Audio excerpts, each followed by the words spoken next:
G'day everyone. So a few days ago I went and bought myself one of these. I bought myself a drone. Now I was always been wanting to buy one of these, but unfortunately with the price of them, like the DJIs, there was just no way I could afford one. So I come across this one. It's actually a cheaper version of the DJI Phantom, the standard model. Now from what I've been told is some of the parts here you can add the DJI to, like the propellers and of course the GoPro mount. Okay, so one thing you will notice on this is it actually has a bright fluorescent orange front.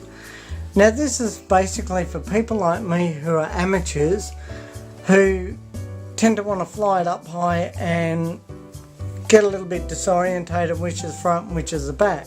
So they have the big orange front here, so you know that is the front. Also another thing you will notice up here at the top is this big white round thing. That is actually the GPS. Okay, so now let's talk about a little bit of the controls. On the top here you've got some switches. That's how you can have the GPS on. You have an orientation, which means it doesn't matter which side this orange part is, whichever it's facing that way, it'll be the front.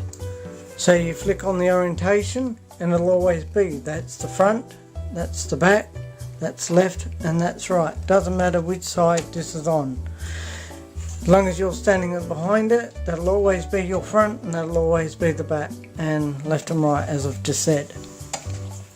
The other thing it does have is it has altitude hold. So once you get up in the air, you put it on the altitude, I think that's it.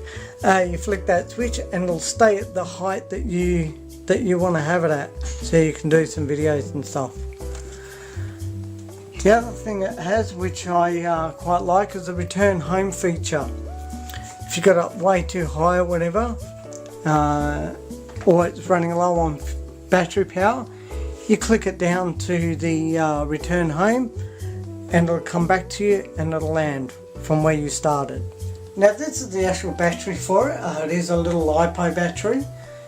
It gives you around 15 minutes of flight time, but I do recommend getting a second battery, which I will be looking at getting. This little unit here is the actual battery charger. So it does have a little connector at the back there. Now you'll notice that on the battery itself it does have two connectors.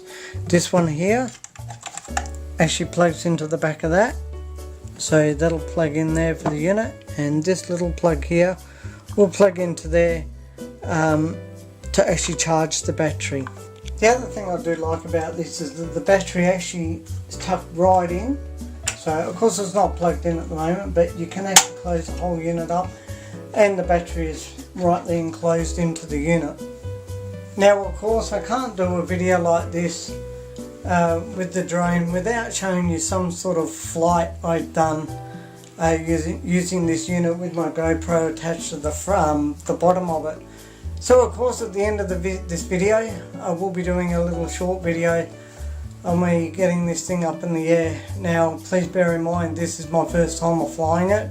If it does look a little bit rough, please forgive me. I'm trying to learn how to fly this and keep it nice and smooth. Anyway guys, if there are any more questions that you would like to ask me regarding this, and if there's anything I've missed, please do let me know, and I can either answer them in the comment section or I can do another video, which I will be doing once I get this thing up in the air and doing a little bit more better videos. Anyway guys, as always, thanks for watching and see you all next time.